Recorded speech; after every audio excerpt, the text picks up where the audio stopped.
Hello and welcome back. In this lesson, we are going to focus on VPC network routing basics, specifically the Internet Gateway, routing tables, and subnets. These are key components of the VPC and are all required to have successful routing in and out of the VPC. So again, let's just recap what's going on here with this diagram. We have our customers and our AWS users, and they can both be accessing resources in our VPC like EC2 instances or RDS databases.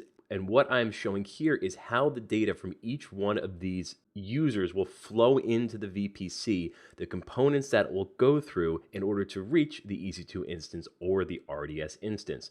So let's start with the Internet Gateway because this is the first access point for data coming in to your own private VPC. So over here, we find our Internet Gateway by clicking on Internet Gateways here. And as with the default VPC, which we talked about in the previous lesson, there is an Internet Gateway that is already created and attached for us. But let's dive into the Internet Gateway here and talk a little bit more specifically about what it is. So an Internet Gateway is a VPC component that allows communication between instances in your VPC and the Internet. It is horizontally scaled, redundant, and highly available. It imposes no availability risk or bandwidth constraints on your network traffic. So what do those last 2 points mean? It just means that AWS is managing all of the back end for the Internet Gateway for us, and it will grow or shrink elasticity depending on how much traffic we send through it at any given time. So we don't have to manage its bandwidth, its capacity. AWS does that for us, and if the Internet Gateway fails, it automatically replaces it for us. So there's also built-in fault tolerance. It also provides NAT translation for instances that have a public IP address assigned, meaning public IP address to private IP address. And as I mentioned before, just a quick note that your default VPC already has an Internet Gateway attached, which we see here. Some Internet Gateway rules and details that you should definitely know is that you can only have one Internet Gateway attached to a VPC at a time. So this Internet Gateway here, here's the Internet Gateway ID number, is attached to this VPC here. We can see the VPC ID ending in 3380, and if we go back to the VPCs, we'll see that our only other VPC is the VPC ID that ends in 3380. So that's how we tell which VPC an Internet Gateway is attached to. Next, an Internet Gateway cannot be detached from a VPC while there are active AWS resources in the VPC, such as an EC2 instance or an RDS database. So if I had an RDS or an EC2 instance provisioned and inside of this VPC, then I wouldn't be able to select this Internet Gateway and detach it from the VPC. But because I currently don't have any resources in the VPC, I was able to detach it. In this case, if there was a different VPC, I could attach it to that VPC, assuming that VPC didn't have an Internet Gateway already attached, because again, you can only have one Internet Gateway attached to a VPC at any given time. So let's go ahead and reattach this. Also, an Internet Gateway must be attached to a VPC if the resources inside the VPC need to connect to resources via the open internet. So just taking a look back at this diagram here, if we have an EC2 instance, perhaps that's hosting a web application or a website, and it's serving traffic out to customers across the open internet. If I were to come in here and detach an Internet Gateway, now I can't detach it if there's resources inside, but let's just say that an Internet Gateway was not there, I never created it, then there would be no way for traffic to come into the VPC or to exit the VPC. So an Internet Gateway must always be attached to a VPC if there's going to be any transmission of data in and out of the VPC. Very important. Next, let's talk specifically about route tables. So in route tables can also be found over here by clicking on route tables. And as with the default VPC, we already have a main route table that is created associated with the VPC and also has several subnets already associated with it, but not explicitly associated with it. And I'll cover that in a minute. But let's talk about specifically what a route table is. So a route table contains a set of rules called routes that are used to determine where network traffic is directed. And this is the Amazon Web Services definition. A route table's rules are comprised of two main components, one being the destination and the other being the target. Now, the destination is the CIDR block range of the target where data is being routed to. And the target is a name identifier of where the data is being routed to as well. So if we take a look over here at our route table, if I click on it, down here under routes, we can see the current route table and the destination and the targets that are associated with it. So when we look at what is here in the default route table, we see a target of local, and I'll explain what that means in a second, with the CIDR block range, and then also a target of, if we look here, it says IGW, stands for Internet Gateway, with a CIDR block range of 0.0.0/0, meaning any destination that traffic can be sent to. So let's just take a quick look back at our diagram here. And so what's happening here is that the route table, again, is what is directing traffic with inside of our VPC. So what happens is when a packet of data comes in, say from a customer, and it has an identifier that says, I need to go to the IP address associated with this EC2 instance. Well, it comes in across the open internet through the internet gateway, and it hits the route table. And the route table says to the packet, hey, where are you going? And it says, I'm going to this IP address.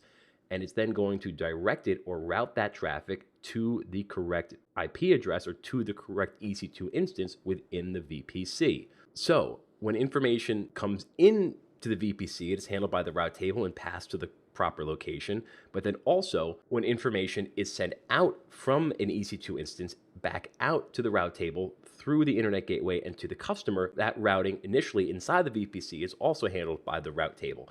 So what the designation here, or the target of the internet gateway, is it's saying is that it is giving the route table, or is giving the VPC, or more specifically this subnet that's associated with it, a route to the open internet. So it is saying, hey, you have a possibility, you have this route to the internet gateway. You can send traffic to the internet gateway, which can then direct traffic out to the open internet. So that is what's going on here with the internet gateway as a target and a destination of 0.0.0.0. It's just saying that it can go anywhere it likes to out on the open internet. There's no restrictions to traffic going out.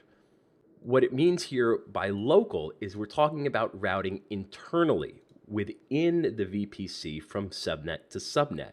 So if we look here, we see these red lines. These red lines represent our local, or our traffic that is routed internally. So what can happen, and this can happen without an internet gateway, is that traffic from this EC2 instance can be routed internally to this EC2 instance, or traffic from this RDS instance can be routed to this EC2 instance. And that's what's done here through the local target, and the designation here, this is the CIDR block range of the VPC. So continuing on with our explanation of route tables, by default, all subnets traffic is allowed to each other available subnet within your VPC, which is called the local route. That's what I was just describing. And one of the things that we have to understand is that we cannot modify this local route. So if I click on edit, we'll see here that I'll be able to edit and change or delete the internet gateway, but I cannot edit or change the local target. Also, unlike an internet gateway, you can have multiple active route tables in a VPC. And if we look at the diagram here, you will see that I have two route tables, and I'm going to talk specifically in a minute what these two different types are and what their purposes are. Next, you cannot delete a route table if it has dependencies, so associated subnets. So very much like an internet gateway cannot be detached from a VPC if there's resources inside the VPC that are currently using it. If you have subnets that are associated with a route table, then you can't delete the route table until you remove those dependencies.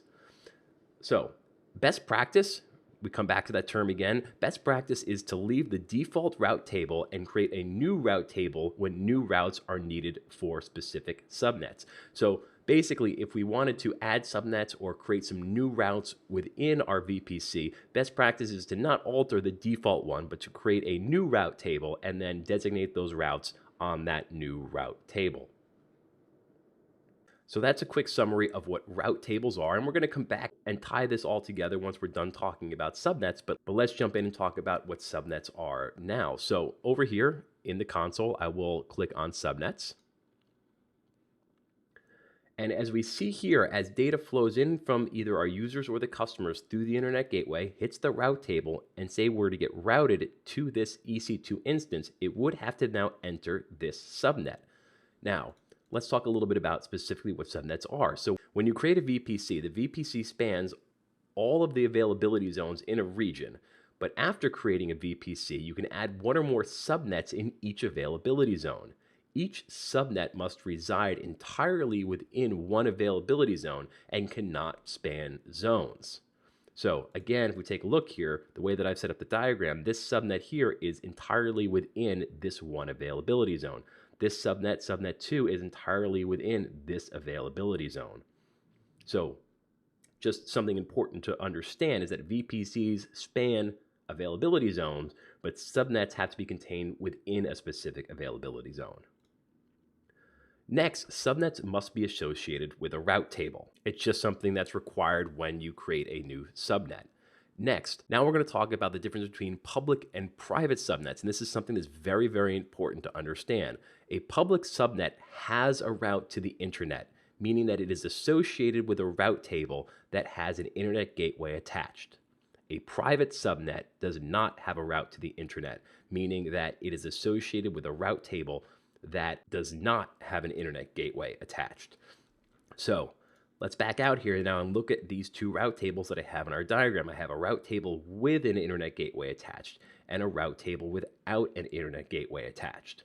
So the route table with the internet gateway attached is what allows traffic to come into our subnet 1 public and our subnet 2 public, because both of these in my theoretical diagram here are associated with this route table, and this route table has an internet gateway attached, which if you remember, we click over here and we see this route table with an internet gateway attached to it.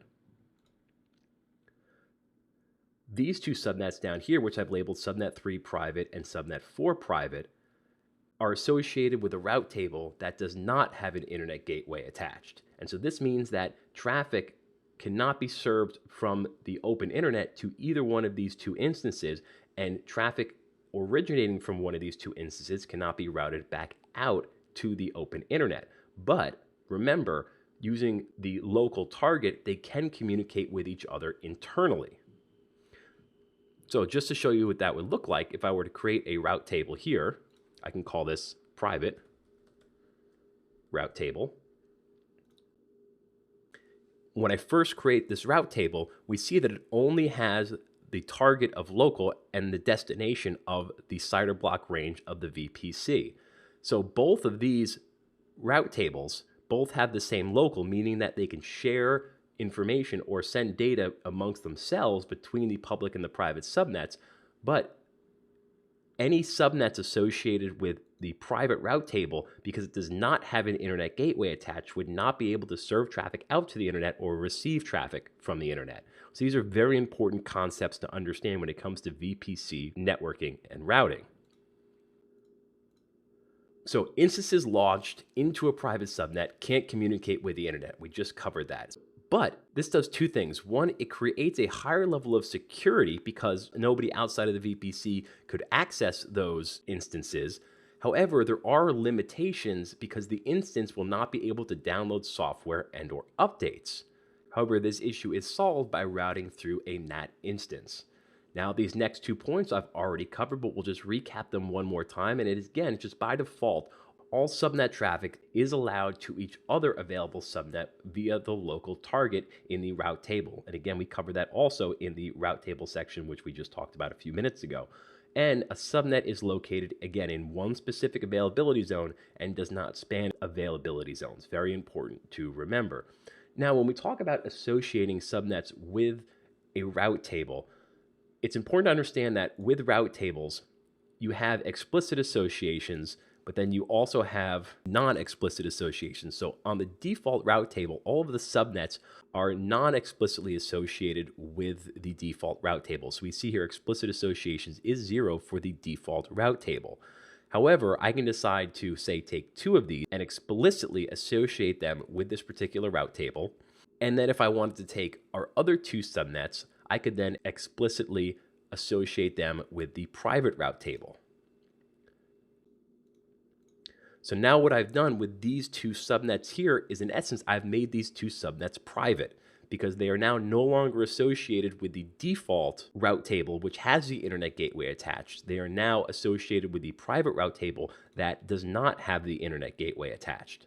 So again, just like this is set up here in the diagram, we have one route table with two subnets that are associated with a route table with an internet gateway, and that's represented here by this default route table with the internet gateway attached. And then I have two subnets that are associated with a route table that does not have an internet gateway. See, no internet gateway here, and therefore that makes them private subnets.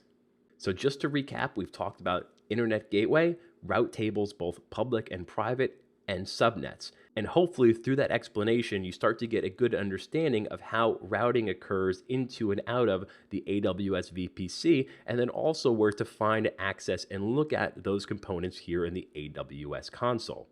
Next, we're going to move on to VPC security, where we're going to talk about network access control lists and security groups. But for now, that will complete this lesson. Thank you for watching. You may now move on.